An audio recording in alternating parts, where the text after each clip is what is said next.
എല്ലാവർക്കും എൻ്റെ നമസ്കാരം. സാധാരണ നമ്മൾ ജനകീയ വേദികളിൽ പോയാൽ വളരെ ശക്തമായിട്ട് തന്നെ സംസാരിക്കാൻ സാധിക്കാറുണ്ട്. പക്ഷേ ഇന്നത്തെ ഈ വേദിയിൽ നിൽക്കുമ്പോൾ ഒരുപക്ഷെ എൻ്റെ വാക്കുകൾ ഇടറിയേക്കാം. ചിലപ്പോൾ ഞാൻ വാക്ക് മുഴുമിപ്പിക്കാതെ നിർത്തിയേക്കാം. കാരണം അത്രമേൽ സംഘർഷമായിട്ടാണ് ഞാനിവിടെ നിൽക്കുന്നത്.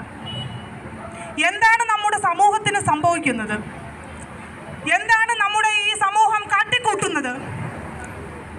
എന്താണ് നമ്മൾ ഒന്നും കണ്ടില്ല കേട്ടില്ല എന്ന് വിചാരിച്ച് നിശബ്ദമായിട്ടിരിക്കുന്നത്? നമുക്കെന്തു പറ്റി? ഈ കഴിഞ്ഞ ദിവസം കേവലം 3.5 വയസ്സു മാത്രം പ്രായമുള്ള ഒരു പിഞ്ചു ബാലിക അവളുടെ സ്വന്തം വീട്ടിൽ അതിക്രമത്തിന് ഇരയായി. ആ കുഞ്ഞിൻ്റെ അമ്മ അതിനെ പുഴയിലെറിഞ്ഞ് കൊന്നുകളഞ്ഞു. നമ്മുടെ മനസാക്ഷി മരവിച്ചു പോയോ?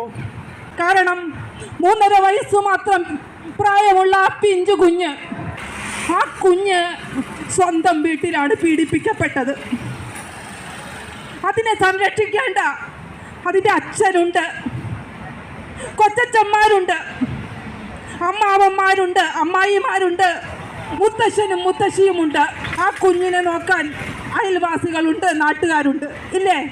ഓരോ കുഞ്ഞും ഈ സമൂഹത്തിൻ്റേതാണ്, ഓരോ കുഞ്ഞും ഈ നാടിൻ്റേതാണ്. ആ ചിന്ത നമുക്ക് കൈവിട്ടുപോയി. കാരണം ആ കുഞ്ഞ് പീഡിപ്പിക്കപ്പെട്ടത് സ്വന്തം അച്ഛൻ്റെ സഹോദരനിൽ നിന്നാണ്. അച്ഛന് തുല്യമാണ് കൊച്ചച്ഛൻ, ഒരു വ്യത്യാസവുമില്ല. സ്വന്തം പിതാവിനെ പോലെയാണ് നമ്മളെല്ലാവരും പിതാവിൻ്റെ സഹോദരന്മാരെ കാണുന്നത്. അങ്ങനെയാണ് നമ്മുടെ സംസ്കാരം നമ്മളെ പഠിപ്പിച്ചിരിക്കുന്നത്.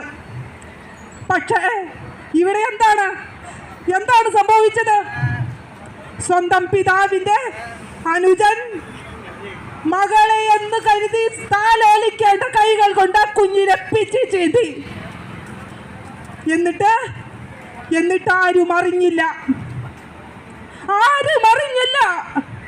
ഒരു അയൽവാസിയും അറിഞ്ഞില്ല, ഒരു അംഗൻവാടി ടീച്ചറും അറിഞ്ഞില്ല, ഒരു ആശാപ്രവർത്തകരും അറിഞ്ഞില്ല, ആ നാട്ടിലെ ഒരു മെമ്പറും അറിഞ്ഞില്ല, ഒരു രാഷ്ട്രീയക്കാരനും അറിഞ്ഞില്ല. ആ കുഞ്ഞിൻ്റെ അമ്മ അതിനെ പുഴയിൽ എറിഞ്ഞു കൊന്നുകളഞ്ഞപ്പോൾ ഈ പറഞ്ഞവരെല്ലാം ഓടിക്കൂടി. ആ ജനം തപ്പിയെടുക്കാൻ മാധ്യമങ്ങൾ ഓടി വരികയാണ്. പോലീസ് വന്നു, ഫയർഫോഴ്സ് വന്നു, നമ്മുടെ സാമൂഹ്യ സുരക്ഷാ വകുപ്പ് വന്നു, നമ്മുടെ വനിതാ ശിശുക്ഷേമ വകുപ്പ് വന്നു, ഈ പറഞ്ഞ വകുപ്പുകളെല്ലാം വന്നു. ഇവരൊക്കെ എവിടെയായിരുന്നു? ആർക്കും അറിയില്ല ഒന്നും. അതൊന്നും സംസാരിക്കാനും അതൊന്നും അന്വേഷിക്കാനും നമുക്ക് സൗകര്യമില്ല. നമ്മളെല്ലാം തിരക്കിലാണ്, നമ്മൾ ഓടിക്കൊണ്ടിരിക്കുകയാണ്. എന്തിന്? ഒരർത്ഥവുമില്ലാത്ത ഓട്ടം, പിടഞ്ഞു വീണു മരിക്കാൻ വേണ്ടിയുള്ള ഈ ഓട്ടം നമ്മൾ ആലോചിക്കണം. പ്രതികരിക്കാൻ കഴിയില്ലാത്ത ഒരു ജനതയും നിലനിന്ന ചരിത്രമില്ല. അവനവന്റെ അസ്തിത്വത്തിന് മേൽ കോടാലി വയ്ക്കുമ്പോൾ മിണ്ടാത്ത ഒരു ജനതയും ഇതുവരെ കാലം തികച്ചിട്ടില്ല. ഓരോ പാഠങ്ങളും നമ്മളെ ബോധ്യപ്പെടുത്തുന്നത് അത് തന്നെയാണ്. തലമുറകളെ സംരക്ഷിക്കാൻ കഴിയാത്തവർ നിലനിന്ന ചരിത്രമില്ല.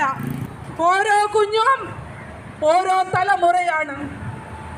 ചരിത്രത്തെ വിളിച്ചു പറയാൻ, പൈതൃകങ്ങളെ പേറാൻ, സംസ്കാരങ്ങളെ കൊണ്ടുപോകാനുള്ള ചാലകങ്ങളാണവ. ഓരോ കുഞ്ഞും നമ്മുടെ സംസ്കാരത്തിൻ്റെ, നമ്മുടെ സംസ്കൃതിയുടെ, നമ്മുടെ പാരമ്പര്യത്തിൻ്റെ കണ്ണികളാണ്, പതാകവാഹകരാണ്. അവരെ സംരക്ഷിക്കാത്ത ഒരു ജനതയും നിലനിന്ന് പോവുകയില്ല. ഞാനിവിടെ വരുമ്പോൾ ഞാൻ വിചാരിച്ചു ഒരു 2-3 സ്ത്രീകളെങ്കിലും കൂടുതലുണ്ടാകുമെന്ന്. ഒരു കുഞ്ഞ് കൊല ചെയ്യപ്പെട്ടു, ഒരു സ്ത്രീ അതിനെ കൊന്നു. ഈ വാർത്തയുടെ ചുരുളുകൾ അഴിഞ്ഞപ്പോൾ നമ്മുടെ വർഗീസ് മാഷ് നമ്മുടെ ഗ്രൂപ്പിലിട്ടു അതിൻ്റെ അമ്മ അതിനെ കൊല്ലാനുണ്ടായ സാഹചര്യം. ആ സന്ദേശം നമ്മളെല്ലാവരും കേട്ടതാണ്. ആ ഗ്രൂപ്പിൽ എനിക്ക് തോന്നുന്നു ഒരു 400 പേരെങ്കിലും കാണും. അതിലെത്ര സ്ത്രീകളുണ്ടാകും? അതിലൊറ്റയൊരാളും ഒന്നും പ്രതികരിച്ചില്ല. അതിലമ്മമാരില്ലേ, സഹോദരിമാരില്ലേ, പെൺമക്കളില്ലേ? എന്താണ് നമ്മുടെ സ്ത്രീവർഗത്തിന് പറ്റുന്നത്? സ്ത്രീകൾക്ക് നേരെ അതിക്രമം നടത്തുന്നത് ചെറുക്കാൻ സ്ത്രീകൾക്ക് കഴിവില്ലേ? തുല്യനീതി, തുല്യ സംരക്ഷണം നമ്മുടെ സ്ത്രീ സംരക്ഷണത്തിന്, സ്ത്രീ സുരക്ഷിതത്വത്തിന് വേണ്ടി നമ്മൾ ഉയർത്തുന്ന മുദ്രാവാക്യമാണ്. തുല്യത വേണം. എവിടെ തുല്യത വേണം? അധികാരത്തിൽ തുല്യത വേണം. എവിടെ തുല്യത വേണം? അവകാശങ്ങളിൽ തുല്യത വേണം. എവിടെ തുല്യത വേണം? ഞങ്ങൾക്ക് സംവരണത്തിൽ തുല്യത വേണം. ഇപ്പോൾ സംവരണം കിട്ടി 50%. ഇങ്ങനെ തുല്യതയ്ക്ക് വേണ്ടി വാദിക്കുന്നവർ തുല്യതയ്ക്ക് വേണ്ടി നടക്കുന്ന സമരവേദികളിൽ വരണ്ടേ? പക്ഷേ ഞങ്ങൾ പുറത്തിറങ്ങില്ല, ഞങ്ങൾ സംസാരിക്കില്ല, ഞങ്ങൾ പൊതുജനങ്ങളുടെ മുന്നിൽ വന്ന് നിൽക്കില്ല. അതൊക്കെ വേറെ വല്ലവരുടെയും ബാധ്യതയാണ്. ഞങ്ങൾ ഇതിൻ്റെയൊക്കെ പങ്കുപറ്റിക്കൊള്ളാം. ഞങ്ങൾ ഇതിൻ്റെയൊക്കെ ആനുകൂല്യങ്ങൾ അനുഭവിച്ചോളാം. ഇത് നമ്മളെല്ലാവരും കൂട്ടായി ചിന്തിക്കേണ്ട ഒരു കാര്യമാണ്.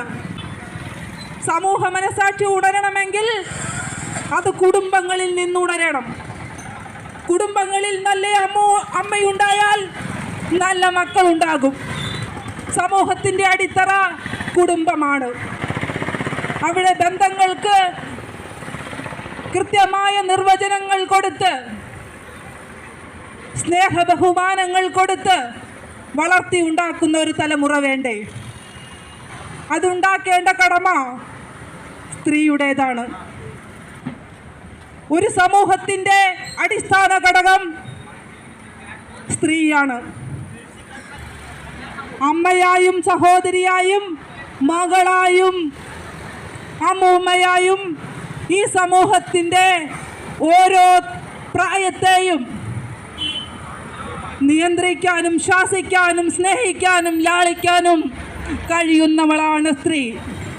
ആ പിഞ്ചു കുഞ്ഞിൻ്റെ ആത്മാവിന് ശാന്തി ലഭിക്കട്ടെ എന്ന് ആത്മാർത്ഥമായി പ്രാർത്ഥിച്ചുകൊണ്ട് ഞാൻ എൻ്റെ വാക്കുകൾ നിർത്തുന്നു.